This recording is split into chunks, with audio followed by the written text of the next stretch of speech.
مقبوضہ کشمیر کے لیے جو جذباتی بیانات تو آ گئے ہیں، مگر کیا پاکستان کے عوام جو پاکستان میں موجود ہیں انہیں بنیادی انسانی حقوق مل رہے ہیں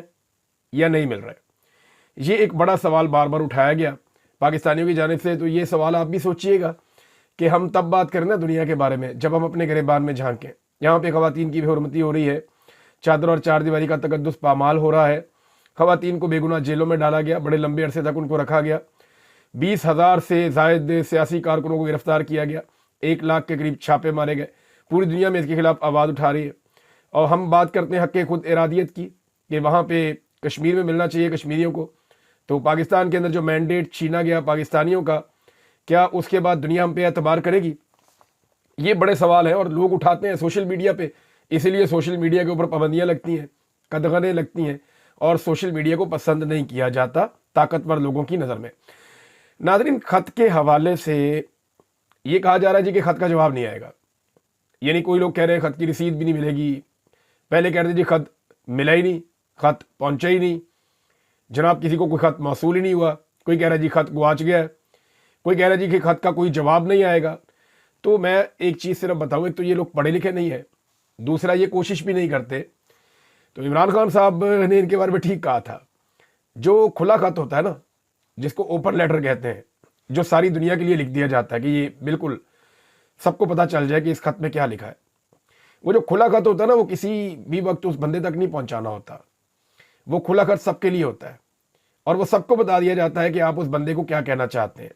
تو آرمی چیف کو عمران خان صاحب نے جو کھلا خط لکھا، وہ ایکچولی لکھا تو آرمی چیف کو، لیکن پوری قوم کو یہ بتانا مقصد تھا کہ وہ آرمی چیف کو کیا کہنا چاہتے ہیں، پوری فوج کو بھی یہ بتانا مقصد تھا، سارے اداروں کو یہ بتانا مقصد تھا، حکومت کو یہ بتانا مقصد تھا، پوری دنیا کو عالمی سطح پہ بتانا مقصد تھا۔ اس کی انگریزی میں ٹرانسلیشن بھی کی گئی کہ عمران خان صاحب آرمی چیف کو کیا کہنا چاہتے ہیں اور انہیں کس قسم کے گلے اور شکوے ہیں۔ تو یہ جو کھلا خط لکھا جاتا ہے نا، یہ جواب حاصل کرنے کے لیے نہیں لکھا جاتا، وہ خود ایک جواب ہوتا ہے تمام ایسی چیزوں کا جن کے بعد وہ جواب کا جواز بنتا ہے۔ تو بہرحال یہ خود ایک جواب ہوتا ہے جو صرف پہنچا دیا جاتا ہے، تو جواب تو جناب پہنچ گیا ہے۔ ایک اور چیز ناظرین میں آپ کو بتاؤں کہ حکومت نے اپنی روش بالکل نہیں بدلی، اسٹیبلشمنٹ نے اور حکومت نے اپنے آپ کو بالکل تبدیل نہیں کیا، وہ ایگزیکٹلی اسی کام پر لگے ہوئے ہیں جو کام وہ گزشتہ لگ بھگ 3 سال سے کر رہے ہیں۔ یعنی ایک مرتبہ پھر پورے پنجاب کے اندر چھاپے مارنے شروع کر دیے، اسلام آباد میں کریک ڈاؤن رپورٹ ہو رہا ہے، اس پہ جو ہے وہ احتشام عباسی صاحب نے رپورٹ کیا۔ عامر مغل صاحب جو پاکستان تحریک انصاف اسلام آباد کے صدر ہیں، انہوں نے کارکنوں کو خبردار کیا کہ وہ اپنے گھروں کے اندر نہ رہے، کیونکہ پولیس کریک ڈاؤن کر رہی ہے اور کارکنوں کی بڑے پیمانے پہ گرفتاریاں کرنا چاہتی ہے۔ عامر مغل صاحب کے حوالے سے بتاؤں کہ ان کے اوپر تو 50 سے زائد مقدمات ڈال دیے گئے، یعنی یہ آدمی میرے خیال میں اسلام آباد میں سب سے زیادہ مرتبہ گرفتار ہوا ہے، لیکن یہ آدمی ہمت نہیں ہارتا۔ عمران خان صاحب کا بڑا تگڑا ورکر ہے، اور ابھی قتل کا ایک مقدمہ ڈال دیا گیا عامر مغل کے اوپر تاکہ 1-2 سال کے لیے ان کو بالکل غائب ہی کر دیا جائے منظر سے۔ تو پارٹی کی جانب سے ہدایت دی گئی کہ آپ تو ذرا سائیڈ پہ ہو جائیں، اور ایک قائم مقام صدر بھی بنایا گیا اسلام آباد کے لیے۔ لیکن اس کے باوجود میں ویجول دیکھ رہا تھا کہ عامر مغل نے اس کے باوجود اسلام آباد میں پہنچ کے وہاں پہ پولیٹیکل ایکٹیویٹیز کی ہیں، لوگوں کو موٹیویٹ کیا ہے۔ تو جو چیزیں اس طرح ہو رہی ہیں نا، لوگ اتنا رسک لے رہے ہیں،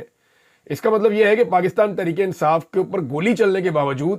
یہ پارٹی ہار نہیں مان رہی۔ دیکھیں اسلام آباد کے اندر گولی چلی ہے، اور اسلام آباد کا صدر جو ہے اس پہ قتل کا مقدمہ بھی ہے، اور 50 سے زائد اس کے اوپر مقدمے ہیں۔ اس کے باوجود وہ پوری طرح سے موٹیویشن کر رہا ہے، بھاگ دوڑ کر رہا ہے، لوگوں کو چینلائز کر رہا ہے، آرگنائز کر رہا ہے، اور اسی طرح باقی لوگ بھی کر رہے ہیں۔ پنجاب میں جو چھاپے پڑ رہے ہیں اس میں نعیم حیدر پنجوتا صاحب کے گھر پہ، ڈیروں پہ چھاپے مارے جا رہے ہیں، حالانکہ ان کے بھائی جو ہیں وہ انتظار پنجوتا صاحب کو پہلے اغوا کیا گیا، بدترین ان کو حالات میں رکھا گیا۔ جب انہیں چھوڑا گیا تو انہیں ایک ایسی حالت میں چھوڑا گیا کہ ایک عام آدمی تصور نہیں کر سکتا اتنے ظلم اور بربریت کا۔ تو جو انتظار حسین پنجوتا صاحب کے ساتھ کیا گیا، اس کے بعد اب ان کے بھائی نعیم حیدر پنجوتا صاحب کو نشانہ بنانے کی کوشش کی جا رہی ہے، اور ساتھ میں ان کو عمران خان صاحب سے اب ملنے بھی نہیں دیا جاتا۔ شیخ وقاص اکرم صاحب، ان کا بھی رپورٹ ہو رہا ہے، ان کے گھروں پہ، ان کے رشتہ داروں کے گھروں پہ چھاپے مارے جا رہے ہیں۔ لاہور میں علی اعجاز بٹر صاحب، عائلیہ حمزہ صاحبہ کو پکڑنے کی کوشش کی پولیس نے، لیکن اب انہوں نے ایک چیلنج کیا ہے پاکستان تحریک انصاف نے کہ ہم نے ایک اور حکمت عملی بنا لی ہے، اور اس حکمت عملی کے ذریعے سے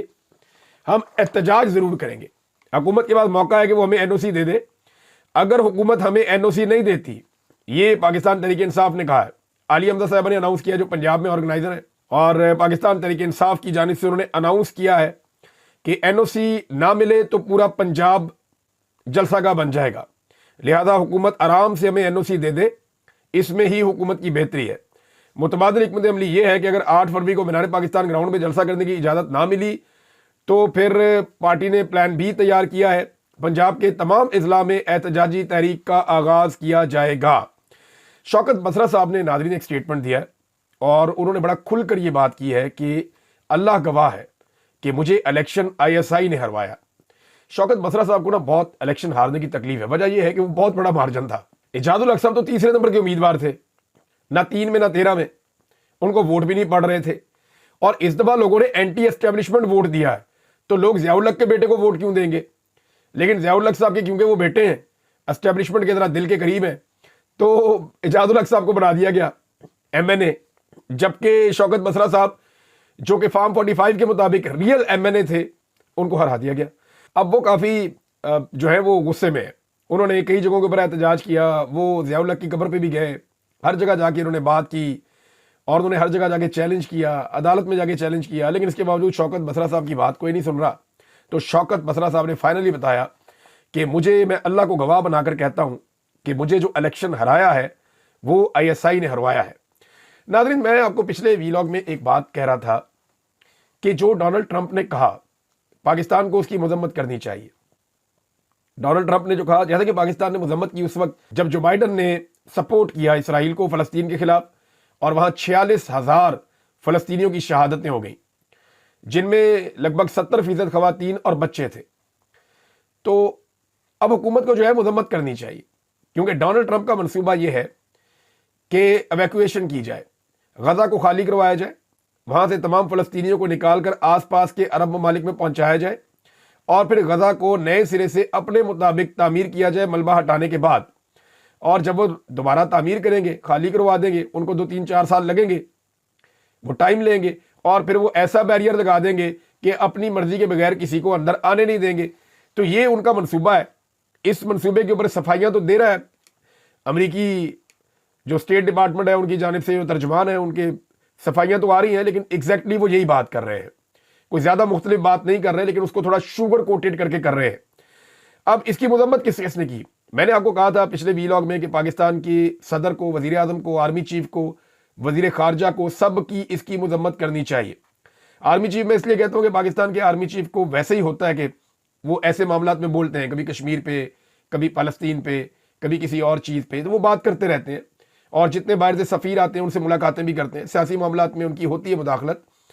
اور اسی لیے انہیں بھی اس کے اوپر بات کرنی چاہیے، ان کا بھی سٹیٹمنٹ اس پہ بنتا ہے، وہ بھی سٹیٹمنٹ دیں، صدر اور وزیر اعظم تو فوری طور پہ دیں۔ اب ہوا یہ ہے کہ چین کا بھی اس کے اوپر رد عمل آ گیا، روس کا بھی اس کے اوپر رد عمل آ گیا، یورپی ممالک کئی ایک ہیں جن کا رد عمل آ گیا، کئی عرب ممالک کا اس کے اوپر رد عمل آ گیا،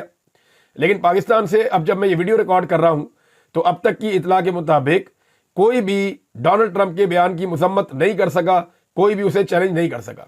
چلو باقی کوئی نہیں تو نواز شریف صاحب تو ویلے ہی ہیں آج کل، ان سے ہی ایک مذمت کروا دیں ڈونلڈ ٹرمپ کی، یا ڈونلڈ ٹرمپ کے خلاف ایک بیان دلوا دیں۔ فضل الرحمان صاحب نے بھی یہی مطالبہ کیا ہے۔ فضل الرحمان صاحب کا مطالبہ میں آپ کو پڑھ کے بتا دیتا ہوں۔ وہ یہ کہہ رہے ہیں کہ حکومت اور اسٹیبلشمنٹ ٹرمپ کے بیان پر واضح موقف اپنا کر قوم کی ترجمانی کرے۔